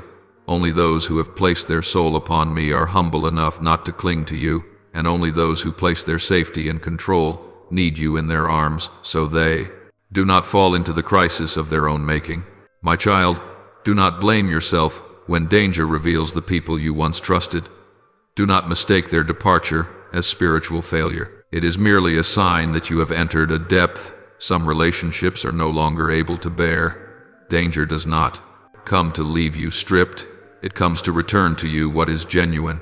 The one who reminds you to turn to me is the one who understands that love is not holding you in their arms, but releasing you back to your true source of life. The one who wants you to return to them is the one who cannot bear the truth that love does not belong to them, but to me. And when you see the difference, you will understand why I allow danger, not to make you suffer, but to help you see who comes for the light and who comes for power. There are seasons in which you live as if you already know yourself. You think you are strong because you have survived storms, wise because you have learned many lessons, stable because you know how to stay silent at the right time. You build an image of yourself by piecing together fragments of the past, and then believe it is a finished portrait. But danger arrives, like light on a mirror on rainy days. It does not break the glass, it only makes the smudges once mistaken for transparency visible. You do not panic because of the event, you panic because you discover that you are not who you believed yourself to be. The hurried conclusions you called self-understanding suddenly shatter, and your soul stands in that empty space with nothing left to lean on. But that emptiness is not collapse, it is the doorway I use to lead you away from the shells you have lived in for far too long. There are illusions not born from arrogance, but from fear. You believe you are someone who controls because you cannot bear to admit helplessness. You believe you are strong because you dare not allow yourself to be weak. You believe you are calm because you lack the courage to feel true pain. When all is quiet, you can keep these illusions unscarred. But danger is like a gust of wind across the dust, left too long on a table. It shows you the areas you have ignored. Fear does not only arise from the event, it comes from being stripped of the role you have grown accustomed to performing. Suddenly you are no longer the one who prevails against every storm, no longer the one who foresees every turn, no longer the better version of yourself you worked so hard to maintain. And when that image cracks, you believe you have failed. But in truth, the soul is simply being given back its honesty. There are seasons when you soothe yourself by building stories about who you are. I have overcome this much, surely I will overcome everything. I have stepped out of darkness before, so this is nothing. You wrap the present in old victories. But danger does not honor these stories, because it does not come to applaud your past records. It comes to ask, who are you when victory is no longer a shield? When you stand before what cannot be predicted, controlled, or grasped, you encounter a truth. Peace is too soft to reveal. You are not your success. You are simply a soul living in this present breath. The part of you that trembles is the part that has attached a title to itself, a title I never asked you to carry. Danger removes the title, so you may realize that your value does not lie in achievement, but in your communion with me. There are illusions, softer, more delicate. You do not say, I am the strongest. You simply say, I am at least stronger than others. You do not say, I do not feel pain. You only say, I endure pain well. You do not say, I can handle everything alone. You only say, I do not want to bother anyone. These words appear harmless, yet they bind the soul to a role. When danger arrives, That role no longer protects you. It suffocates you. You wish to cry for help, but the old voices echo in your mind. If you need help, you are no longer worthy. If you are weak, you will lose respect. If you tremble, you will no longer be who they believe you are. Danger does not create these voices. It only makes you hear them clearly. And in the noise of the ego, you begin to see the part of yourself that truly needs to be held, the part that has never been loved properly because you wrapped it in expectation. My child, I do not lead you into danger to destroy your self-image. I lead you there so you may realize that the image was never the foundation. You are not what people call you, nor the roles you once performed. You are not resilient, strong, enduring, or independent. These labels may describe seasons, but they are not identity. Danger strips them away so the soul may breathe. When you stand in the storm and discover you are weak, you will see that I never loved you because you were strong. When you weep and realize you cannot control anything, you will see that I never loved you because you were steady. When you tremble and realize you are not the character you constructed, you will see that I love only the truest part of you, the part you have hidden for so long. Danger never enters your life as a casual guest. It always walks with a purpose, to open layers of awareness that peace does not have the strength to awaken. When everything is stable, you think you are strong, that you know enough, that you have matured. But true maturity is not measured when the wind is favorable, but when the soul stands before storms. Danger does not mature you by hurting you. It does so by exposing the places where you have relied too long on your own strength, the places where you have refused to face the truth about yourself, the places where you let your faith fall asleep in a safe zone. Maturity does not begin when you have made it past danger, but when you learn how to enter it with a different posture, when you no longer ask, "Why is this happening to me?" but begin to ask, "What is this showing me?" In that moment, you shift from being a soul that lives by reaction to a soul that lives by discernment. One who reacts is always in a defensive stance, panicking when crisis comes, scrambling for a hiding place, trying to cling to what is familiar. But the mature one knows how to look at danger as a mirror, not asking it to disappear, but asking, "Where have I drifted away from the light?" Danger and maturity are not two opposing extremes. They are two forces moving in parallel. Without danger, you would cling forever to a self-image painted by praise, by achievements, by a false sense of safety. Without maturity, you would see danger as a hammer crashing down on your life instead of as a signal calling your soul back to where it belongs. The more you mature, the more you understand that danger is not a sentence, it is an opportunity. The more you mature, the more you know that peace does not come to shield you from every upheaval, it comes to help you pass through them without losing your true nature. Maturity is not when you no longer tremble. Maturity is when you know fear, yet do not flee from the light. When you know weakness, yet do not run back to your ego. When you know weariness, yet do not fall into despair. The mature person does not deny the trembling within their heart, but they know where to place it. Not in the hands of the world, not in the hands of illusions, but in the hands of the one who has held their life from the beginning. Then you will see that danger does not erase you. It only tears away the mask you once believed was you. And then one day, you will look back and understand. Maturity did not happen in the moment you triumphed, but in the moment you were willing to look at what you had feared for so long. Not because you were strong enough, but because you were real enough. Not because you outsmarted danger, but because you allowed my guidance to lead you through it. Danger is the question. Maturity is the answer. Not an answer given by words or theories or a hardened shell of toughness, but by your very life. Each heartbeat of peace in the middle of the storm, each humble step in the midst of chaos, each awakened gaze in the midst of darkness. And if one day you ask, "Why must I pass through so much danger to grow?" I will remind you of this. It is not danger that makes you grow. It is the way you allow me to walk with you in the danger. Only then does maturity cease to be armor used to brace against the world, and instead becomes the wings by which your soul returns to the light where it has always belonged. Danger is not a gust of wind sent to extinguish the flame within you. It is only a wind strong enough to reveal that you have placed the flame in a place too weak to hold it.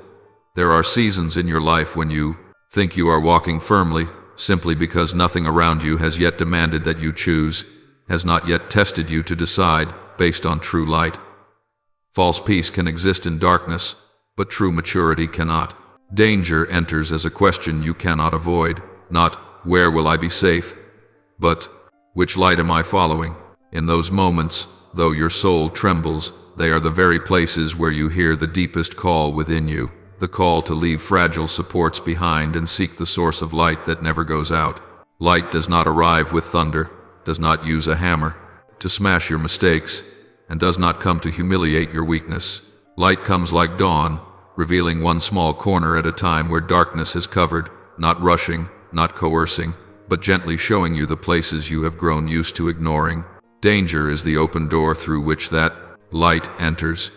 When you stumble, the light shines on your fear and exposes the true cause. You have placed your hope in what cannot uphold your soul. When you are confused, the light shines on the clamor and points out where you have strayed from your inner stillness. When you are exhausted, the light shines on the place where you have tried to carry your life alone, refusing to let me touch the part you cannot bear. In each of these moments, you are not being lowered, you are being led. Danger does not bring you back to the light by force. It leads you by allowing you to see clearly the prosed emptiness of supports that do not come from me. When what you thought was solid turns out to be only a thin layer of paint, when those you thought would stay beside you turn out to be shadows that stand with you only when the road is smooth, when the strengths you trusted melt away like mist under the sun, your soul finds no place left to cling to, except the place it should have been from the beginning. That is not failure. It is return. It is not collapse. It is the lifting away of burdens. It is not loss. It is giving your soul back to what is true. In that light, you discover something that quiet days never told you. I have never been far from you. When you rush into danger, I do not stand behind you to watch you struggle alone. I walk with you, waiting for the moment your heart is soft enough to recognize my presence. I do not create danger to test your loyalty, but to lead you away from paths that drain your soul dry. I do not guide you over rough ground because I enjoy seeing you struggle. I do so that you will stop seeking peace in shells built by your ego. True peace does not avoid danger. It passes through it with me, and at the end of the journey, you will look back and understand that light is not something you discover by strength, nor a reward for perfection. Light is the place you return to after you have tried placing your heart everywhere else.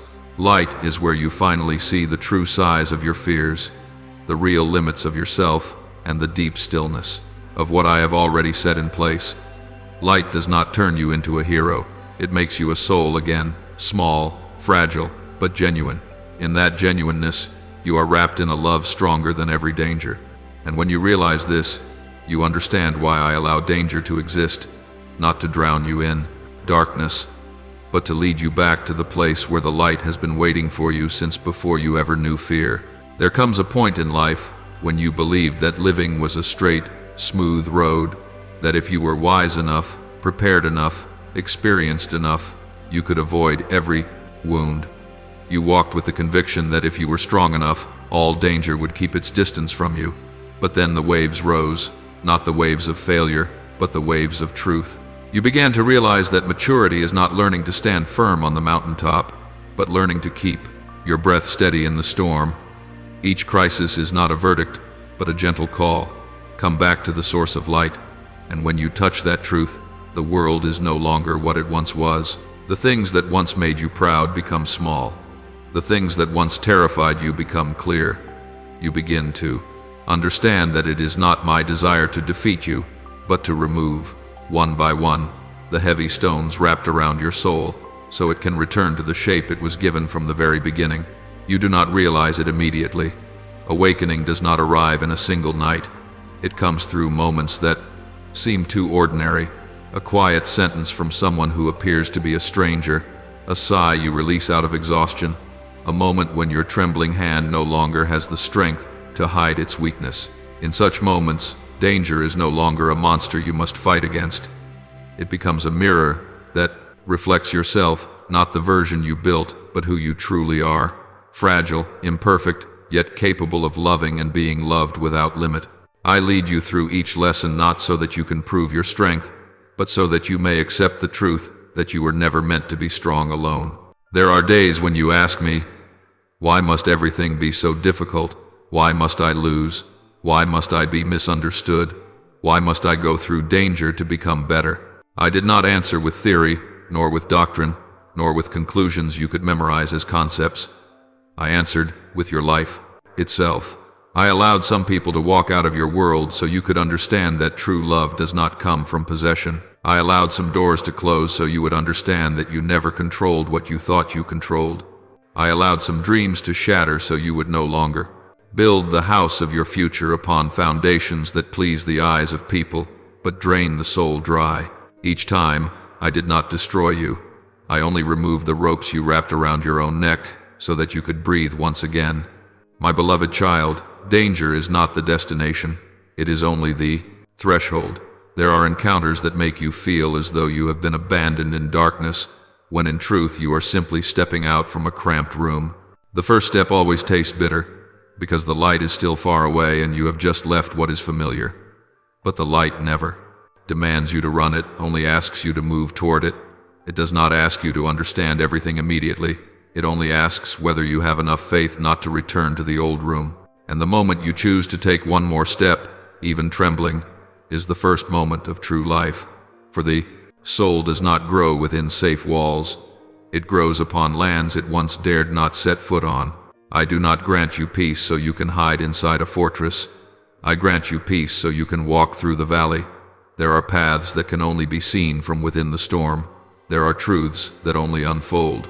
When you stand at the crossroads of helplessness and trust, there are connections that only appear when you stop resisting. When you do not run, do not retaliate, do not paint over the pain, and simply stand in the truth of who you are. I step into the storm, not to carry everything in your place, but so that you will know that every time the wind lashes against your skin, you never stand alone. The steps you think are failures are the very steps pulling you deeper into the light. There is a freedom you cannot understand while life remains smooth. The freedom to be yourself when you no longer have to perform. You no longer have to be the strongest. You no longer have to be the one who stays calm in every disaster. You no longer have to be the one who knows every answer. You no longer have to be the person everyone expects. You are simply a soul, sometimes weak, sometimes trembling, sometimes stumbling, yet always held by a love that does not measure based on performance. When you see this truth, the light is no longer a place you run to when tired. It becomes the place you live. Do not think that I seek perfection in you. I seek openness. When you are willing to say, I do not know what to do, but I trust that you do. Everything that once looked like a maze suddenly becomes a road. When you say, I do not have enough strength, but I trust in yours, what once looked like an abyss reveals itself as a bend in the path. When you say, I have no one left to lean on, but I trust in you, you realize you never needed to cling to anyone but me. That is where danger ceases to exist as a predator and becomes a compass, guiding you back toward the source of light. And then one day, without warning, you discover you have gone further than your fear, not because danger has disappeared, but because the light within you has grown brighter than the darkness around you. You no longer need to prove your strength. You no longer need to protect illusions of yourself. You no longer need to keep people who only know how to love you when you are easily controlled. You no longer need to beg the world for validation. You simply walk, not because you know everything, but because you know one thing with certainty. My presence is the backbone of your journey. If you ever asked me, when will I find peace? I answer that peace begins when you stop trying to escape danger by your own strength. Peace is not a place where there are no waves. Peace is where you can lay your body upon the water and not sink. Peace is not the absence of trial. Peace is my presence in every breath you take. My child, remember this is the final word I engrave upon your heart. No danger is strong enough to pull you out of the light if, each time you tremble, you still choose to return to me. From the beginning to the end, I did not place you in this world to find your way alone. I did not create your soul to force itself against the darkness. I placed you under a vast sky so that my light would be your compass. No matter how far you wander, no matter how deep you fall, no matter how much you lose. The door back to the light never closes.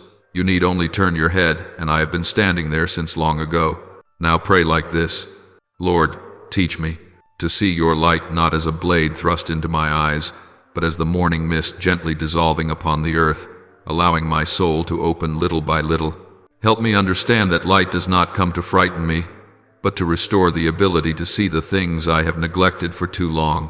When I feel exposed before my own weaknesses, grant me not the instinct to flee, but the certainty that you are placing your hand upon my eyes to heal, not to judge.